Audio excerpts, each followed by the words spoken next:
It's a pleasure to be here. So Asian Development Bank now aspires to be the climate bank for Asia with a real strong focus on climate change. So a lot of the issues that have been discussed, nature-based solutions in terms of land use, and then of course carbon pricing and clean technology adoption are things we're working on.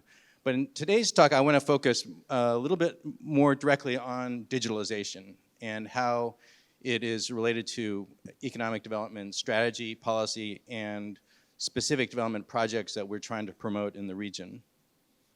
So, of course, digitalization can be thought of as a breakthrough technology. And development economists have been thinking about technology as an engine for growth and raising living standards for a long time. So we know a lot about the issues related to technology development in poorer countries. A lot of it is, to be honest, technology transfer of frontier technologies to make them, to select the ones that are most useful and to really increase the absorption capacity of countries to use them quickly for effective outcomes. Of course, there's, in addition to having this incredible business and growth potential, digital technologies also have incredible potential for improving the delivery of public goods and services, both in terms of quality and reach. And there's this big issue related to digitalization about who really benefits, because we know that there's still a huge digital divide in terms of access, even to the internet. So only less than 50% of people in Asia Pacific are using the mobile internet. And you can see part of that is because there's no coverage, but that's a small part. A lot of it is there is signals out there, but people are not adopting because they don't understand the technology or they can't afford it. The signals are weak, the prices are, there are a huge host of issues related to access. At the same time, there are really unique features of digitalization which make it have a lot of potential to overcome digital divides and actually reduce inequality. Small firms can really use digitalization to overcome a lot of fixed cost barriers that prevented them from starting and expanding in the past. Digital technology can overcome remoteness, which is a huge barrier to development for the poor. And of course, there's also issues related to skill, and we talked about that a bit earlier. New technologies will have different effects on people with different skill levels, which obviously has relevance for inequality and poverty reduction. So I want to really emphasize this point that for a micro, small, medium enterprise, digitalization can really reduce the fixed costs of needing physical retail space, of reaching customers, of accessing information, which provides really an opportunity for inclusive growth. It also, digital services trade, and almost all of services trade now, or the majority of services trade globally is now digital services trade. It's the fastest growing part of the global economy. And Asia Pacific in particular has been growing very fast in digital services trade. Among all of the regions, it's the only regions to show an increase in market share from 2005 to 2020, where it went up from 17% to 25%. And I think for this reason, digitalization now is the focus of a lot of regional trade agreement negotiations. The Regional Comprehensive Economic Partnership is the one that covers many countries in Asia. There's a digital component to that. CPTPP, new agreements are just focusing on digital economy, led by countries like Singapore, digital economy partnership agreements, digital economy agreements. And now the US initiative, the Indo-Pacific Economic Framework, also puts digitalization really squarely at the front of the agenda. As I mentioned, a lot of the work for development is to make countries' environments capable of adopting these technologies. So there's different measures of digital readiness.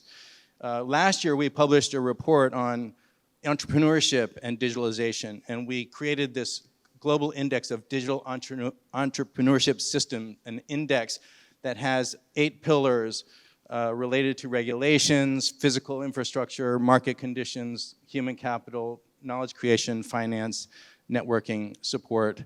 And the punchline here is that Singapore actually rates #1 in the whole world, and Korea, Malaysia, and China do very well, but all of the other regions for which we have the data to calculate this index, 17 out of the 21 countries in developing Asia, really lag behind. So there's huge work to do just in improving the basic conditions. And when we start to see the kinds of technologies that are now available and are gonna, from the talk you can see there's gonna be really an explosion of new technologies as well related to digitalization.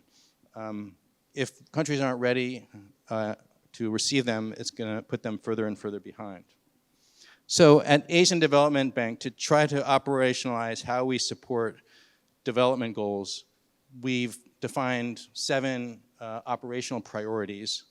And you can just think for a few minutes and understand that in each of these areas, there's many ways in which digitalization has a key role. Today, given the focus on sustainable development, I'm gonna focus on the first about reducing inequality and making growth inclusive, and the third on climate change and sustainability.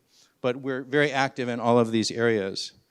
If you look at the amount of ADB projects that have a digital component, they've been really ticking up in recent years, and that's been a very conscious effort. We have a digital sector group that outlines overall digitalization strategies for our lending, but then works with the sector groups to make sure they take advantage of opportunities to include digital components in their sectoral projects. And you can see in the right-hand figure that the digitalization projects really are spread across a wide range of sectors. I have a concern that because the sector groups kind of lead the project proposals, that there's too much of a focus on adding a digitalization component on the margins as opposed to thinking from a first point of what is the overall digitalization strategy for this country, and then work down that way. But I mean, that's happening too, but the way things tend to work, this is a challenge.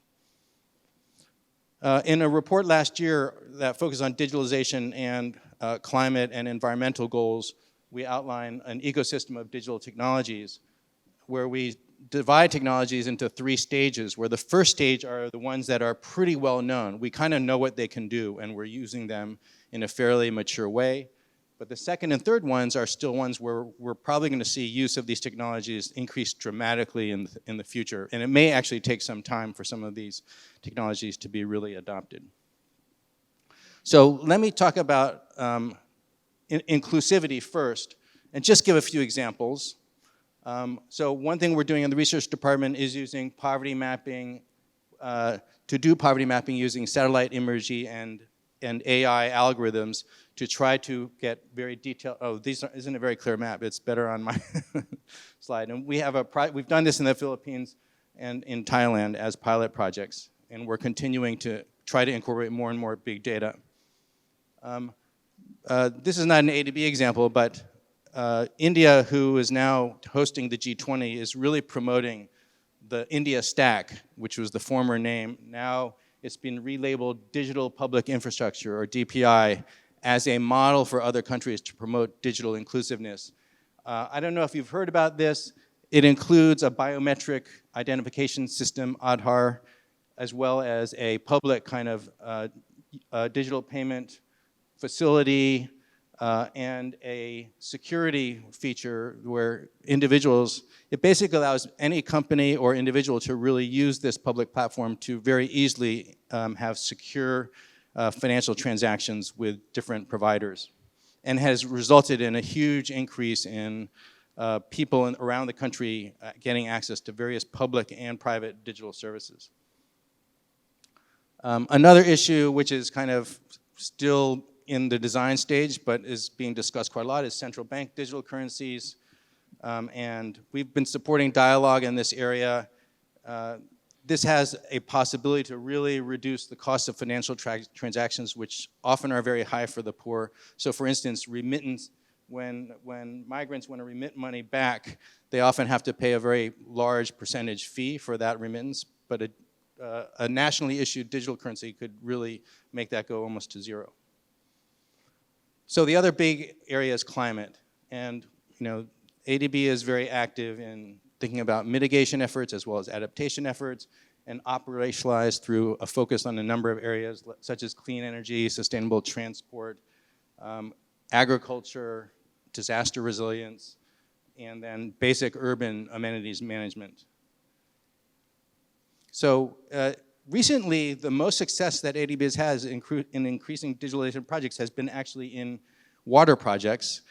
And mainly this has involved using sensors and information to really to reduce the waste of water, improve the management and efficient allocation of water. And talk to the people leading this efforts, and they say the biggest barrier to doing more kind of this type of work, which has huge efficiency benefits, is really that they have to teach their counterparts in government ministries what this technology is, demystify it, even teach our own project officers about this to make it, so that takes quite a lot of time before they're then willing to make investments and include this in the project financing. So it's, again, back to some of the absorptive capacity issues. So other examples of digitalization that promote sustainability. This is a app that is called Capture, which helps people track their own CO2 emissions and so helps them reduce if they care about it. I think the 88 Carbon initiative at Alibaba is very similar. It's going to give people credit for activities or purchases that are environmental friendly. The one on the right is a self-driving boat that cleans up plastic off the river in Indonesia. Projects that our research department is involved in includes trying to track the economic impacts of disaster. So this figure in Fiji shows how you can use very detailed big data to measure the vegetation change before and after a cyclone. This is another example where you can use data on, again, satellite data, where you can identify fishing boats and see how the economic activity of fishing is affected by this red line which comes through, which is the cyclone. To broadly characterize what I think are some of the promising high payoff investments in this area, first, I think, as I said, digital readiness is just kind of a foundation prerequisite for everything else. But then the Internet of Things, technologies that link sensors to management, public or private, have huge, huge potential to improve energy efficiency in buildings with smart heating, air conditioning, lighting systems, et cetera. Also smart grids for energy management, smart city management of traffic, public transportation, and air pollution, nudges on platforms that can really influence environmental behaviors at very low cost, and then the utilization of sensors, including mobile phones and big data, to improve disaster forecasting and increase the speed and targeting of disaster relief efforts. All of these, I think, have similar characteristics. I think many of these are Internet of Things type of applications that use sensors, big data, and then information really that produces in real time to really benefit outcomes. And this is relative to the cost, there's a huge return to such investments, and I think we're going to see more and more of that going forward. So I want to finish by describing a couple of studies, very interesting research papers, which provide evidence on the benefits of some of these high return investments. So the first is actually a project with Alibaba, LMA, which I was involved in, which studied how nudges on the platform could affect the request or the use of single-use cutlery when people order food and ask whether to include the plastic, chopsticks, napkins, et cetera. And in response to national regulations, Alibaba's platform made two changes. One was to change the default to no cutlery instead of cutlery. And then the other thing is they linked the choice of no cutlery to being awarded green points, which feeds into kind of the ant forestry initiative, where if you get enough points, you can plant a tree in a watershed area in China, which is a very popular initiative. And it turns out that the regulation was implemented gradually. It was piloted first in Shanghai in 2019, then in Beijing in 2020, and then in Tianjin at the end of 2020, and then it went nationwide in 2021, but was later actually repealed. And what we found was, and this is working with data on like 200,000 consumers in 10 cities, 3 treatment cities and 7 control cities, we find that there was a huge impact of these changes on the platform in terms of the share of environmental friendly choices, and meaning no cutlery. And it increased by about 20 percentage points from a base of something close to 2 or 3%, so increase of 6.5 times the percent orders of no plastic cutlery. And what's also interesting, because we could follow these consumers over time, the impacts were very persistent. They continued even 9 months after the treatment. We also look at which groups are more responsive to this change, and it turns out that women, older people, and those with higher incomes are more likely to be nudged. And we're now working with LMA to design using randomized control trials, to design some other types of nudges based on information or social comparisons that are now being more and more appreciated in the nudging literature. A second paper was a prize-winning paper in our best paper competition, which is done in conjunction with Danny Roderick and the International Economic Association, written by a lady who is now at the World Bank. And what they were studying a new way of doing interventions to provide disaster assistance by actually trying to get payments to people before the disaster actually hits them. So instead of having this old model where there's a crisis and then people try to go investigate, assess the needs, make some priorities, mobilize funding, and then finally, often weeks or months later, deliver the assistance when it's not nearly as important or useful. This new system uses very sophisticated forecasting techniques to predict who's going to be hit by a disaster, and then pre-qualifies them for assistance. If, for instance, the probability of disaster reaches some threshold, they just get money into their accounts. And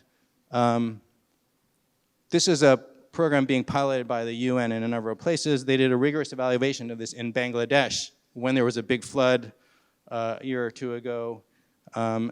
And what you find is, so first of all, see the black line, the blue line is the actual observed water flow, okay? And then the dotted black line, which really tracks it very closely, is the forecast flood levels 5 days, or water flow 5 days earlier.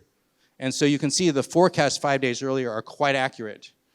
And then when the water flow, the predicted water flow triggers this threshold, then money gets paid. These are these blue lines where the payments start going out. And the results are pretty striking that this early intervention improves child food consumption, huge effect on subjective well-being, positive effect, allows families to undertake a lot of preemptive actions. It reduces asset loss and increases earnings as individuals have more time to prepare for the disaster.